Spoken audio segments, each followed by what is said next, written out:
बाबा को भी एक उपासक ने प्रश्न किया था कि महाराज जी, मन कैसे रुके? तो उड़िया बाबा ने उत्तर दिया, नियम पालन से। यदि हम नियम पर दृढ़ रहें तो मन हमारा क्या कर सकता है? नियम तो परमात्मा देखता है। हम लोग नियम पर दृढ़ नहीं रहते, इसी से हमारे देश की दुर्दशा है। संध्या वंदन तक का नियम जाता रहा है। भजन करने के लिए नियम की बड़ी आवश्यकता हाँ, है। बड़े नियम की आवश्यकता है। तो जैसे प्रातः काल से सायं काल तक की हर व्यक्ति की अपनी एक दिनचर्या होनी चाहिए। ऐसा नहीं कि आज हम 4 बजे उठे, कल 7 बजे उठे, पर फिर मन को आप कंट्रोल नहीं कर पाएँगे। मन के लिए एक दिनचर्या होनी चाहिए कि हमको 10 बजे सोना है, 4 बजे उठ जाना है, तो फिर 4 से सवा 4 नहीं होना चाहिए।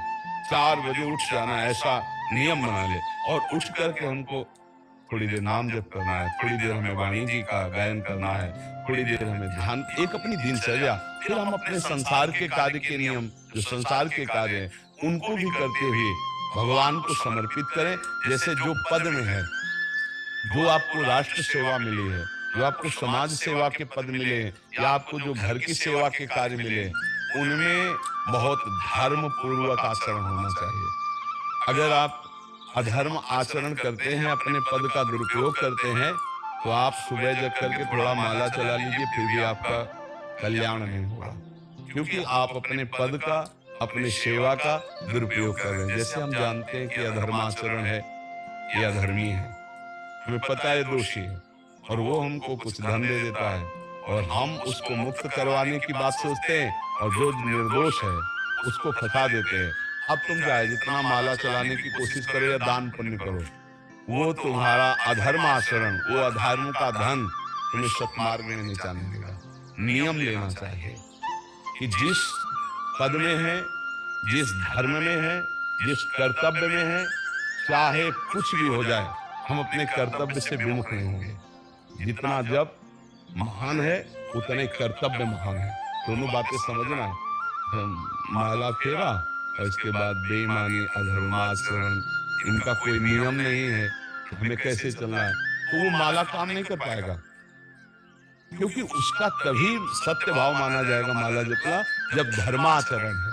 धर्माचरण नियम से, बोले वो बड़े कट्टर नियम वाले हैं, उनको घूस नहीं, आप उनको भयभीत करके नहीं काम करवा सकते, प्रलोभन में काम नहीं करा सकते। ये हमारी गृहस्थी है ना, तो गृहस्थी के पालन के लिए धन चाहिए, और धन के लिए हम धर्म को आगे रखें, धन को नहीं।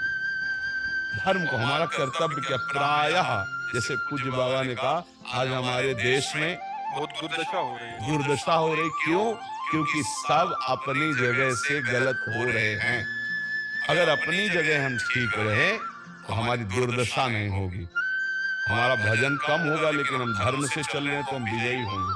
हम भगवान को प्रसन्न कर सकते हैं, क्योंकि हमें जो कार्य मिला है वो भगवान का ही कार्य, सृष्टि भगवान का कार्य। जैसे नए बच्चे कुछ वकालत पढ़ रहे थे, तो यहाँ के प्रश्न किया था। हम जानते हैं कि वो दोषी नहीं है, हम जानते हैं कि वो दोषी है, पर दोषी हमें पैसा दे रहा है, तो हम वकालत पढ़ी इसीलिए, हम उसको जिताएंगे, फिर क्या कोई पाप है? तो उनका खुला पाप है। बोले नहीं, हमारी कोई ऐसा कंपनी हो, ऐसा कुछ बोले कि हमारी कंपनी को ये सिखाया जाता है, तो हमको तो ये करना ही होगा, अगर नहीं करेंगे तो हमारी वकालत का मतलब क्या रहा? तो नहीं, वकालत का मतलब अधर्मी को मुक्त करवाना नहीं है।